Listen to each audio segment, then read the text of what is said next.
A memória pastoral das Assembleias de Deus do Estado do Ceará tem como lema, criado por mim, o seguinte: eles fizeram, nós conservamos. Vocês, então, esses vídeos históricos para nossa recordação aqui no Museu do Protestantismo do Ceará. Me chamo Carlos Castro, siga aí as nossas redes sociais, a gente fica agradecido. Deus abençoe. Eu estou aqui com o pastor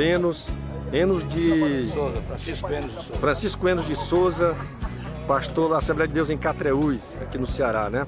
Próximo, ali fica a região próxima ao local onde nasceu ali no Itapajé, né? Fica no entorno, não, fica mais para Sobral, né? Fica mais para a divisa com Piauí, né? Pronto. Próximo à Independência, a Novo Oriente, a Nova Russas.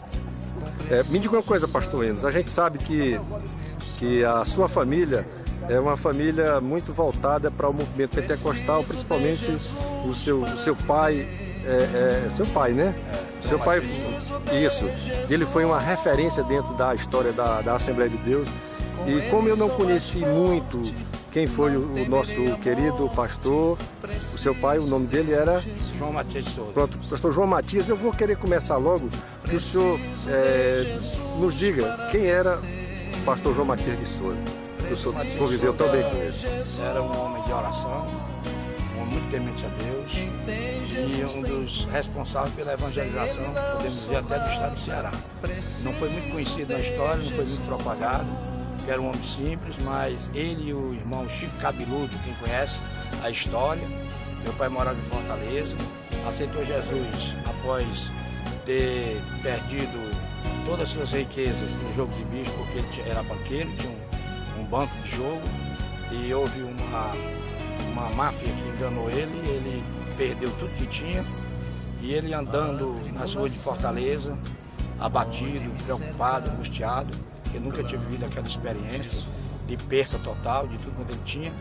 Ele se deparou na rua Tereza Cristina, 673, numa escola bíblica dominical. Você tem mais ou menos ideia de data, de ano, de tempo? Irmãos, isso na época que o pastor era o pastor Teixeira Rego.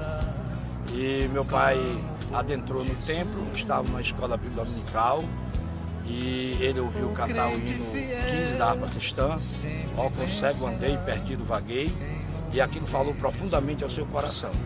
E os irmãos fizeram um apelo, um convite, ele aceitou Jesus, e a partir daí Deus mudou a vida dele. Deus começou a melhorar a situação, ele comprou um caminhão, e como ele era muito amigo do irmão Chico Cabeludo, que os irmãos de Fortaleza devem conhecer, os antigos, então a partir daí os dois fizeram uma parceria e era quem ajudou na obra de evangelização. Essas cidades próximas a Fortaleza, na área que chama metropolitana, o evangelho foi levado através de papai, Chico Cabeludo, e também, na época eu era muito jovem ainda, o Dr. Luiz Costa, que foi pastor da Bela Vista, que era do tempo central, e era um jovem na igreja, e futuramente casou com a filha do pastor Teixeira Rego, e ambos eles levavam o evangelho nessas regiões, Pacajus, Horizonte, e Cascavel, Guarantãs, aquela região toda, essa região próxima a Fortaleza, todas elas foram alcançadas pela pregação do Evangelho, dado a ajuda do meu pai, que tinha um caminhão, que conduzia os irmãos aqui em Fortaleza, os primeiros cristãos aqui, e eram levados para esses cultos ao ar livre, para as campanhas e cruzadas evangelísticas, com o apoio dos pastores aqui da cidade de Fortaleza, e com a ajuda também do irmão Chico Cabeludo e também do irmão pastor Luiz Bezerra da Costa, que também já dorme no Senhor. E hoje nós temos 70 pastores, nós temos, aliás, quase 20 pastores na família. Olha aí que maravilha. Não vou nem pedir para citar não, porque a gente vai perder muito tempo, né? Mas eu queria agora, pastor Enos, que o senhor também deixasse aí, a gente sabe que tanto o pastor José Teixeira Rego, quanto o pastor Emiliano Ferreira da Costa, como o pastor Armando Chaves Cohen, que foram homens que conduziram essa igreja. Convivemos com todos, né? Eles. E como é que foi a sua convivência com o pastor Teixeira Rego como presidente da igreja no Ceará? Nessa época eu era criança. eu era criança. Eu acompanhei muito a época do pastor Armando Chaves Cunha. Armando Eu Chaves participava até das reuniões, vivi momentos de experiência muito drásticos. Né? Eu, como criança, vi alguns acontecimentos acontecer dentro da igreja de Fortaleza, Tempo Central, que eu gostaria que nunca mais acontecesse. É uma pena, né? São registros que a história... Mas ele foi um vencedor. Deus era com ele, Deus o abençoou. E eu creio que ele hoje já dorme no Senhor. E o que ele tinha que fazer dentro do estado de Ceará ele fez. E deixou uma nova geração. E essa nova geração, o pastor Emiliano Ferreira da Costa deu sequência. E depois veio o pastor Basto e deu sequência também nessa nova geração. E vai deixando uma nova geração para dar continuidade e viver o seu exemplo de vida que ele viveu e deixou um legado para todos nós seguirmos e imitarmos. O Armando Chaves Cunha, ele era um judeu, os pais dele eram judeus, e ele aceitou o evangelho lá no Pará, veio para o Ceará, indicado pela liderança lá do Belém. Eu não tive o privilégio de conhecer o pastor, claro, né? A minha idade, talvez não foi, a distância do meu interior aqui para a cidade não foi possível conhecê-lo. Mas a vida no lado comum desse pastor, como é que era? Ele era uma pessoa assim, cara fechada, durona, era extrovertido, como é que era ele? Ele era um paizão. Ele era um paizão e um homem muito coerente e muito pacificador. Ele preferiu abrir mão da presidência da igreja de Fortaleza para manter a paz, a unidade e a harmonia no meio do povo de Deus.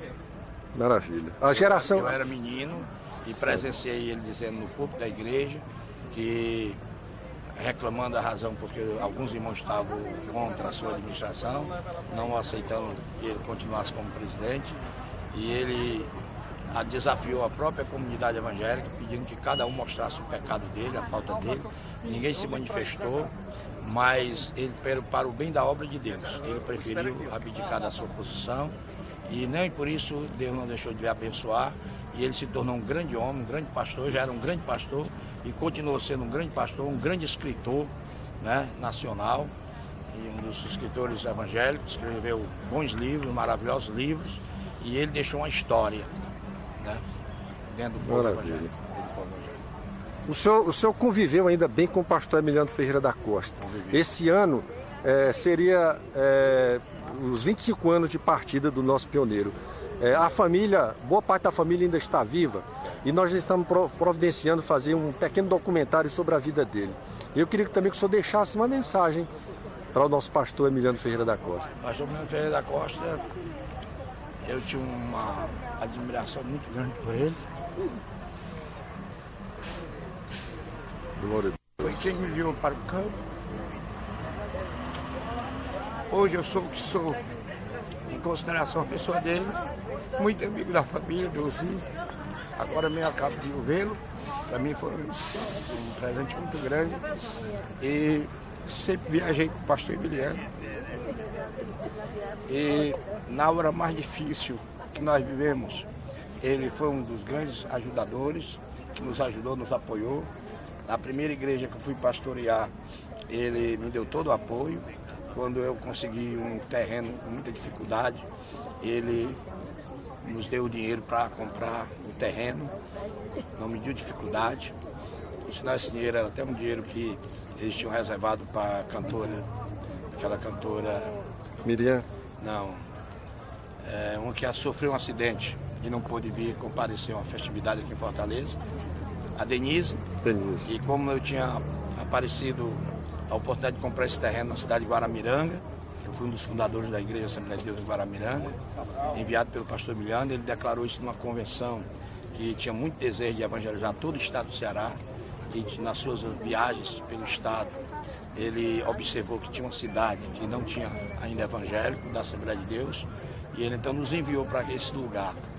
E cuidou bem, nos ajudou, nos apoiou. Na hora mais difícil da gente comprar um terreno ali, muito difícil, uma cidade turística, ele foi quando surgiu essa oportunidade, essa necessidade de se comprar um terreno e construir uma igreja, e foi quando ele pediu ao tesoureiro da igreja, que o tesoureiro disse que no momento não estava com dinheiro a dispor, mas ele se lembrou que o tesoureiro havia reservado essa importância que era para ser paga as despesas para a cantora Denise vir a Fortaleza, e ele pediu que ele emprestasse esse dinheiro para o Tesouro, e depois então se reporia, né?